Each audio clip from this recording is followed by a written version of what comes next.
When an empath ceases to forgive, Carl Jung observed that a profound unmasking occurs in their life. This isn't just about others, it affects them too. Those who appeared caring reveal their manipulative tendencies. Connections once thought kind expose their exploitative nature. Most startlingly, the empath realizes they have been wearing the most significant mask of all, the facade of constant pardon that was eroding their very spirit.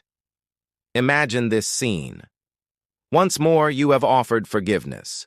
To the one who shattered your confidence, who mistook your compassion for a lack of strength, who viewed your empathy as an infinite well.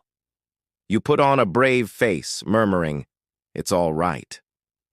You take on their burden, allowing them untroubled rest while you lie awake, wrestling with your own sense of value. This time, however, the experience shifts.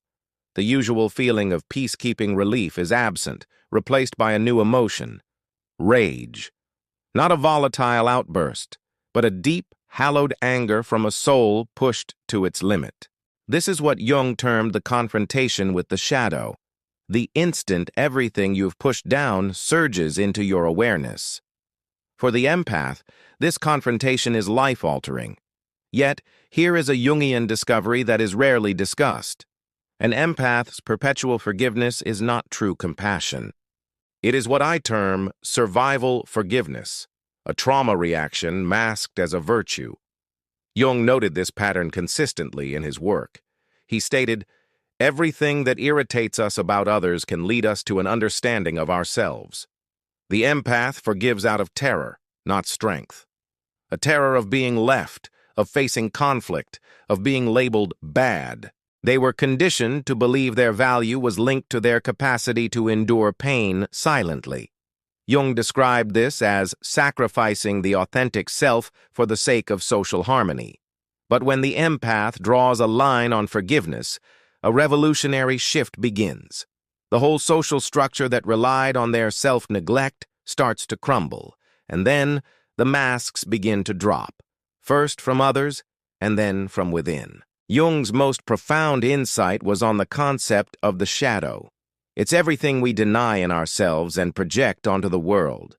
For an empath, their shadow holds a surprise: their own capacity for healthy self-interest, justified anger, and sacred limits. Jung wrote, "One does not become enlightened by imagining figures of light, but by making the darkness conscious." For empaths, this darkness is not malicious. It is their repressed instinct for self-preservation. It's the part that recognizes exploitation, but was silenced by a deep-seated need to be seen as good. When empaths stop forgiving, they are not turning harsh. They are integrating their shadow, reclaiming the pieces of themselves they sacrificed to uphold relationships that lacked genuine reciprocity. Jung observed distinct patterns when highly sensitive individuals reclaim their psychological space. I call these the 8 signs of sacred rebellion. If you see these in yourself, you are undergoing what Jung identified as the emergence of true selfhood. Sign 1, the energy stops leaking. The initial marker is what I call the energy reversal. You cease to be a sponge for the emotional baggage of others. You begin to ask, is this burden truly mine? Jung noted that individuation starts with creating this distinction between self and other. You become aware of how exhausted you feel after certain encounters. You learn to tell the difference between sincere apology and manipulative guilt. Crucially, you stop holding yourself accountable for managing other people's emotions. Jung stated, "Your vision becomes clear when you look into your heart. Who looks outside dreams. Who looks inside awakens." The awakened empath finally turns inward, seeing their own depleted resources.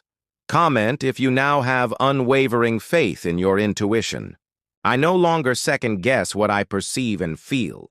What's astonishing is that others pick up on this change before you say a word. Draining personalities begin to keep their distance because you are no longer a source of supply. Sign 2, the performance ends. Jung referred to this as the death of the persona, the social facade we adopt for acceptance. For empaths, This persona is the ever-understanding, always accommodating one. When they stop offering automatic forgiveness, this facade becomes unsustainable. You no longer say things are fine when they aren't. You cease to rationalize poor treatment. You stop performing emotional support for those who have never offered it in return. This is the end of unreciprocated emotional labor. Jung cautioned that shedding the persona feels terrifying. The privilege of a lifetime is to become who you truly are. But being authentic requires disappointing those who benefited from your performance. Sign 3. The manipulation becomes visible. Here, Jung's concept of projection is key. When empaths stop their knee-jerk forgiveness, they exit what I call the empathy exploitation cycle. They start to perceive manipulation tactics they were previously blind to. You notice love bombing, over-the-top flattery used to secure forgiveness. You identify guilt trips masked as vulnerability. You understand how your compassion was turned against your own boundaries. Jung wrote, "Everything unconscious is projected. The awakening empath ceases to project their own sense of decency onto others. They start seeing people for who they are, not for their potential." Sign 4. The guilt loses its power. Jung noted that guilt is frequently the internalized shame of those who profit from our submission. When empaths halt reflexive forgiveness, they develop what I term guilt immunity. They see guilt for what it is, a tool of control. You no longer feel guilty for having standards. You stop apologizing for your boundaries. You see that those who try to guilt you into forgiving them are revealing how much they depend on your self-betrayal. Jung termed this the integration of healthy selfishness. This isn't cruelty. It's the long overdue activation of self-preservation. Sign 5. The relationships sort themselves. Jung posited that authentic growth inevitably reshapes our relationships. When empaths stop forgiving indiscriminately, what I call the great sorting occurs. Relationships founded on exploitation fade away, while true connections grow stronger. Some people will vanish once you're no longer their emotional receptacle. Others will attempt to guilt you into your old role. But a select few will honor your new boundaries and engage in genuine reciprocity. Jung wrote, "The meeting of two personalities is like the contact of two chemical substances. If there is any reaction, both are transformed. But this transformation requires both individuals to be authentic. Comment if people began treating you differently after you found your spine. They sensed the change before I announced it." Sign 6. The anger becomes sacred. Jung saw anger as frequently suppressed wisdom. When empaths stop forgiving, they tap into what I call sacred rage. It is not destructive, but a protective energy that declares no more. You feel anger over past hurts you once downplayed. You feel fury for boundaries you failed to establish. This anger is not toxic. It is data. It's your psyche showing you where you abandoned yourself. Jung noted, "There is no coming to consciousness without pain. The pain of seeing how you were treated is the fire that forges new, stronger boundaries." Sign 7. Pattern recognition activates. Jung's work on psychological types shows that empaths often possess highly developed intuitive faculties. When they suspend automatic forgiveness, this pattern recognition shifts into high gear. You begin to notice the same manipulative behaviors in different people. You see the cycle clearly. Transgression, feigned remorse, love bombing, and then repeat. You can identify emotional predators before they cause significant harm. This is not paranoia. It is honed discernment. Jung called this differentiated consciousness, the capacity to see clearly, free from emotional distortion. Sign 8. The self emerges. The final marker is what Jung called the encounter with the self. This is not the ego or persona, but the integrated whole of your being. When empaths abandon reflexive forgiveness, their authentic self starts to surface. You uncover preferences you never knew, having always deferred to others. You discover your own voice after years of being silent. You acknowledge that you have needs, desires, and limits that are just as important as anyone else's. If these patterns of transformation resonate with you, affirm this. My breaking point was my breakthrough. Jung wrote, "The privilege of a lifetime is to become who you truly are." The empath who ceases to forgive finally claims this right. However, Jung was not one to romanticize this journey. He called it the dark night of the soul, a time when old ways must die before new ones can be born. For empaths, this can feel like a social death, as their identity was so tied to being forgiving. You may lose friends who only appreciated your compliance. Family might accuse you of having changed for the worse. You may feel guilty for setting boundaries that should have been in place long ago. Jung warned, "No tree, it is said, can grow to heaven unless its roots reach down to hell." The empath must venture into their own psychological depths, confronting the suppressed rage and grief before they can rise into true selfhood. When empaths stop forgiving on autopilot, a fascinating thing happens to those around them. What I call the great unmasking commences. People can no longer take cover behind the empath's boundless understanding. The narcissist is stripped of your empathy as a shield against accountability. The manipulator can no longer bend your compassion to their will. The emotional vampire is cut off from their supply of endless forgiveness. Your newfound clarity compels them to reveal their true selves. Jung understood this dynamic. Everything that irritates us about others can lead us to an understanding of ourselves. Yet he also knew that sometimes people aren't bothered by their own reflection. They're bothered by your refusal to carry their shadow for them any longer. But the most stunning revelation happens when the empath's own mask comes off. They see that perpetual forgiveness was their own form of manipulation, a strategy to keep relationships intact through self-sacrifice instead of genuine connection. Jung termed this the recognition of one's own shadow. The empath must confront the difficult reality that their forgiveness was often fueled by fear, not love. A fear of abandonment, of conflict, of being disliked.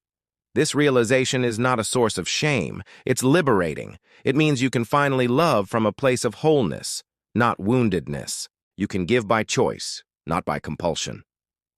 Jung differentiated between unconscious and conscious psychological functions.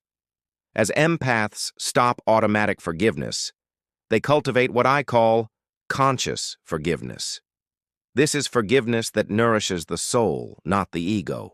This forgiveness doesn't come instantly after a transgression.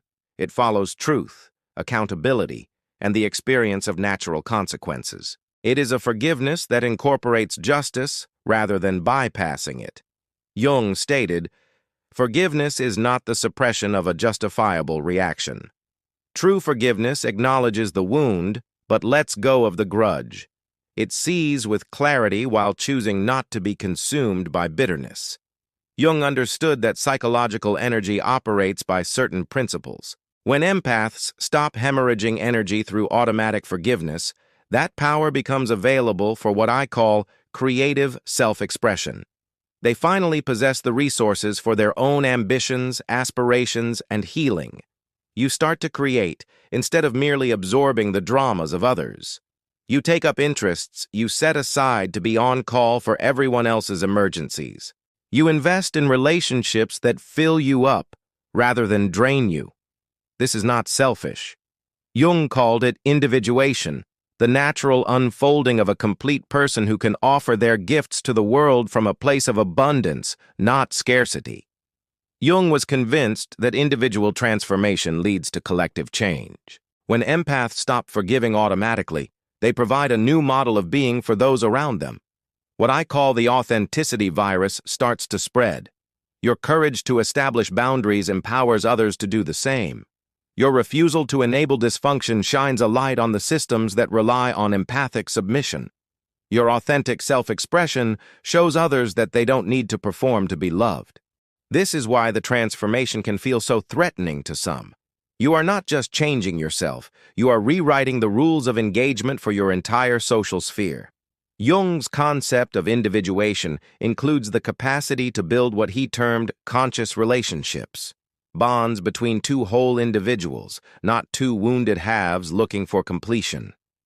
When empaths cease automatic forgiveness, they become capable of this deeper connection. You draw in people who can match your authenticity with their own. You build relationships on mutual respect, not shared trauma. You love from a place of overflow, not of lack. These conscious relationships don't require constant forgiveness because they are founded on honesty from the beginning. Conflicts are managed as they arise instead of being buried until they detonate. Jung's individuation process requires integrating every facet of the psyche, light and shadow, masculine and feminine, conscious and unconscious. For empaths, this involves merging their capacity for compassion with discernment. You learn to feel profoundly without taking on everything. You gain the ability to witness another's pain without making it your own to fix. You become what I call compassionately detached, caring deeply, but not carrying the weight. This integration leads to what Jung termed psychological wholeness, the ability to respond from your full spectrum of human potential, not just from your wounded empathic programming. Jung knew that psychological growth has a spiritual component. When empaths stop forgiving on autopilot, they often undergo what I call sacred disillusionment, the painful yet vital demise of spiritual bypassing. You realize that endless forgiveness wasn't spiritual advancement. It was spiritual stagnation. Genuine spiritual growth demands confronting the shadow, setting boundaries, and honoring your own divine essence just as much as you honor others. Jung wrote, "The privilege of a lifetime is to become who you truly are." This journey includes becoming someone who forgives with intention, loves with authenticity, and serves from a place of wholeness. Jung was a pioneer in seeing the link between psychological and physical well-being. When empaths stop absorbing everyone's emotional state, their bodies frequently begin to recover from what I call energetic toxicity. Chronic fatigue may ease as you stop processing everyone else's emotional turmoil. Anxiety can lessen when you are no longer on high alert for others' moods. Autoimmune conditions may even improve when you stop attacking your own boundaries. Your nervous system can finally find rest when it isn't perpetually activated by the dysregulation of others. This is the body's natural reaction to psychological safety. Jung observed that individuation cultivates wisdom. Empaths who have mastered conscious forgiveness often become what I call wounded healers. These are individuals who can guide others without losing themselves in the process. You can now see empathic wounding in others without it triggering your own. You can offer support without assuming responsibility for their journey. You become a lighthouse, offering light without chasing after every ship. This wisdom is not cold or aloof. It is warm yet boundaried, compassionate but not codependent, loving without losing the self. Jung believed individual healing contributes to collective healing. When empaths embrace conscious forgiveness, they disrupt generational cycles of empathic exploitation. What I call the cycle breaker effect takes hold. You model healthy dynamics for your children. You decline to participate in family dysfunction. You demonstrate that empathy does not demand self-annihilation. You become living proof that sensitivity is a source of both softness and strength. This impact ripples beyond your inner circle. Every boundary you hold gives another person the courage to hold theirs. Every time you opt for conscious forgiveness over automatic pardon, you advance our collective healing. Jung appreciated psychological paradoxes, as they often pointed to deeper truths. The paradox for the empath is this: by stopping your forgiveness of everyone else, you finally learn how to forgive yourself. By ceasing to absorb others' guilt, you release your own shame. You forgive yourself for remaining too long in harmful situations. You forgive yourself for violating your own boundaries. You forgive yourself for confusing trauma bonds with true love. This self-forgiveness is the most profound healing. Jung wrote, "The most terrifying thing is to accept oneself completely." The empath who stops forgiving others can finally forgive themselves, not for their humanity, but for forgetting their own inherent worth. So, this is what I want you to grasp. Your forgiveness is a sacred power. It is not cheap currency to be handed out to anyone who asks. It is meant to be extended with consciousness, when the soul is prepared, when justice has been acknowledged, when truth has been spoken. Jung dedicated his life to studying the path to wholeness, and he found it always involves saying no to what diminishes you, so you can say yes to what honors you. If you see yourself in these 8 signs, you are already on the path that Jung described. Have faith in the process. Trust your anger. Trust your boundaries. Trust that becoming your authentic self is not selfish. It is essential. Your refusal to forgive on command does not make you callous. It makes you real. And the world is in desperate need of more real empaths. We need people who love from abundance, serve from choice, and forgive from a place of wisdom. When an empath stops forgiving, every mask falls away. The masks others wore to exploit your kindness, and the masks you wore to appease their anger. In that sacred process of shedding, something magnificent comes forth. Your authentic self. You learn you don't have to be flawless to be loved. You don't have to be endlessly agreeable to be of value. You don't have to carry the world's pain to prove you are worthy. Jung's greatest insight for empaths is this: individuation, becoming who you were meant to be, is not just your right. It is your responsibility. It is a responsibility not only to yourself, but to a world that needs conscious empaths, boundaried healers, and people who love from wholeness rather than from their wounds. If you wish to go deeper into the empath's journey toward psychological sovereignty, explore my video on what occurs when the empath stops pleasing everyone and begins seeing the truth, where I examine the full transformation from people-pleasing to genuine empowerment. Your journey from automatic forgiveness to conscious choice is more than personal healing. It's a revolutionary act, and Jung would be proud. Thank you for watching. I'll see you in the next dimension.